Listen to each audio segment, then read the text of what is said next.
10 वर्ष में भूतपूर्व कार्य हुआ है और गरीबों के लिए इतना कार्य हुआ है जितना कार्य कांग्रेस, सपा, बसपा तीनों दलों को मिलाकर के 65-70 वर्षों में नहीं हो पाया।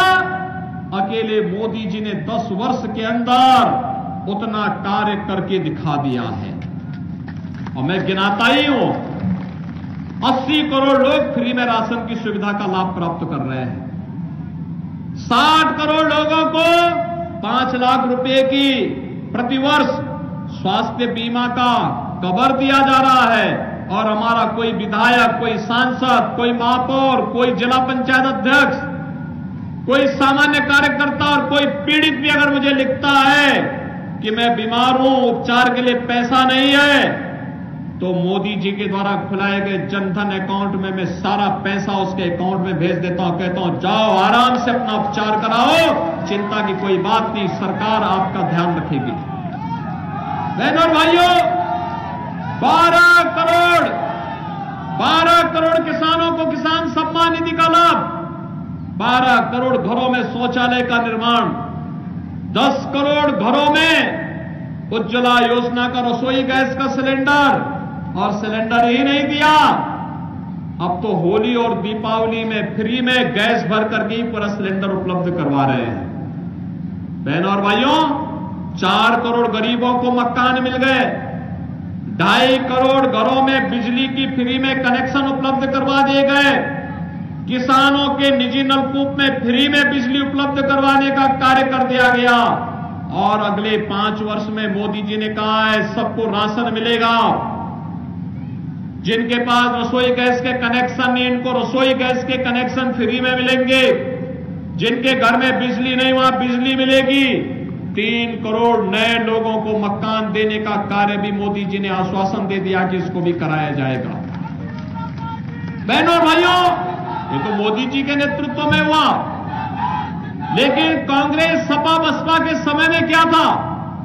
गरीब भूखों मरता था, किसान आत्महत्या करता था, युवा पलायन करता था, बेटी और व्यापारी सुरक्षित नहीं थी।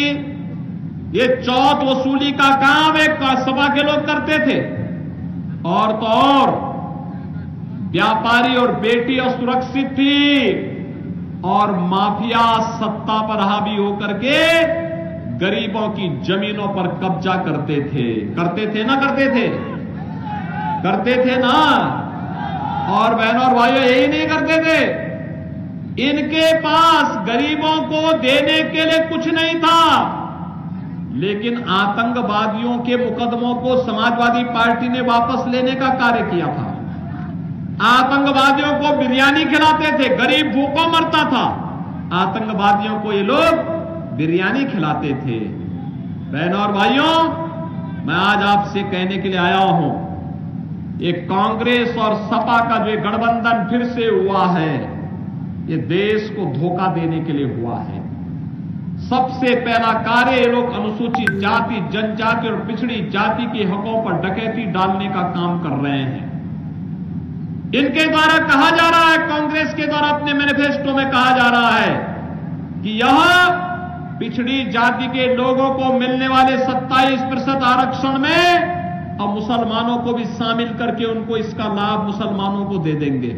क्या आप इसको स्वीकार करेंगे? क्या धार्मिक आधार पर देश के अंदर आरक्षण होना चाहिए? क्या बाबा साहब भीमराव अंबेडकर ने विरोध किया था, देश के संविधान निर्माताओं ने विरोध किया था, का देश धार्मिक आधार पर देश में आरक्षण नहीं हो सकता। लेकिन ये लोग धार्मिक आधार पर समाज को बांट करके देश के विभाजन की नींव रखना चाहते हैं। किसी भी स्वाभिमानी भारतीय को इसको स्वीकार नहीं करना चाहिए। ये लोग अनुसूचित जाति के भी अधिकारों पर कुठाराघात करना चाहते हैं।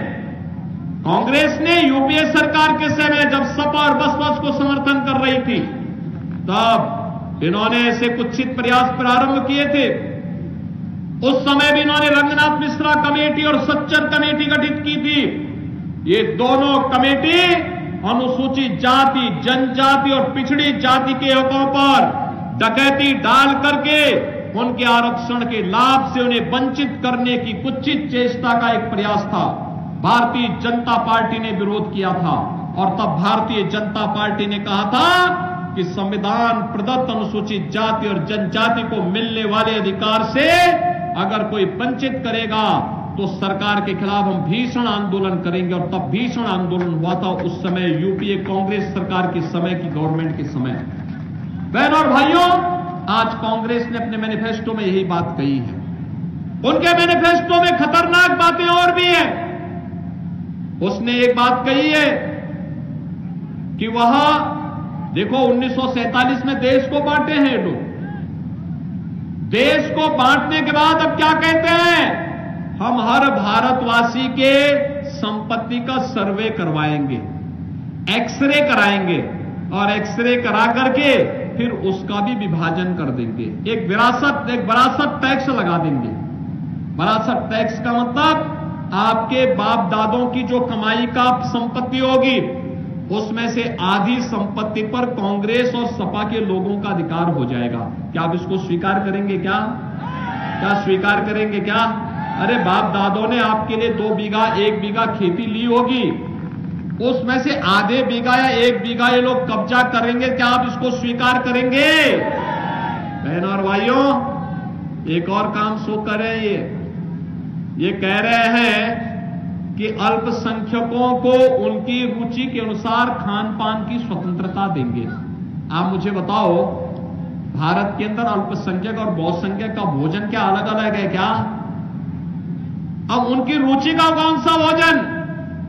हमारा बहुसंख्यक समाज गौ कसी नहीं करता है, गौ मांस नहीं खाता है, और ये चाहते क्या है कि मुसलमानों को गौकसी करने की छूट देंगे। क्या आप इसको स्वीकार करेंगे? क्या कांग्रेस और सपा की क्या इस मांग को आप स्वीकार करेंगे? क्या ये आपकी आस्था के साथ खिलवाड़ है कि नहीं है? और ये आस्था के साथ खिलवाड़ करने के आदी भी है। कांग्रेस की जब सरकार थी और ये सपा बसपा के लोग कांग्रेस को सपोर्ट कर रहे थे, उस समय बहनों और भाइयों आप याद करिए, तब कांग्रेस ने कहा था, कांग्रेस की सरकार ने कहा था कि राम और कृष्ण तो हुए ही नहीं, हमारे आराध्य देवों के अवतार पर, उनके अस्तित्व पर इन्होंने प्रश्न खड़ा किया था। आज तो अयोध्या में रामलला विराजमान हो गए ना, हो गए ना? कोई संदेह है क्या? कोई संदेह है अभी भी? और काशी और अयोध्या की तो पूरी बारी हो चुकी। अब तो हम लोग चल रहे हैं इधर की तरफ, ब्रजभूमि की तरफ चल रहे हैं, और इसीलिए हम लोग आह्वान करने के लिए आए हैं। भारतीय जनता पार्टी ने कहा है भारत की आस्था का सम्मान होगा। भारतीय जनता पार्टी कहती है भारत के अंदर एक समान नागरिक कानून को हम लागू करेंगे। भारतीय जनता पार्टी कहती है कि हमारे व्यापारी और बेटी को सुरक्षा देंगे, और ये लोग जो आतंकवादियों के और माफियाओं के लिए फतिया पढ़ने का काम कर रहे हैं ना, इनको 5 साल के लिए फिर से कहे कि जाओ भाई आप फतिया ही पढ़िए, हमें देश को आगे बढ़ाने दीजिए। और इसीलिए बहनों भाइयों मैं आपसे कहने के लिए आया हूं, मोदी जी के नेतृत्व में 10 वर्ष में जो भूतपूर्व कार्य हुआ है पूरे देश के अंदर, इसीलिए एक स्वर से लोग बोल रहे हैं कि फिर एक बार मोदी सरकार, फिर एक बार तो मोदी सरकार के लिए हमें प्रचंड बहुमत के साथ कमल चुनाव चिन्ह पर वोट देना होगा।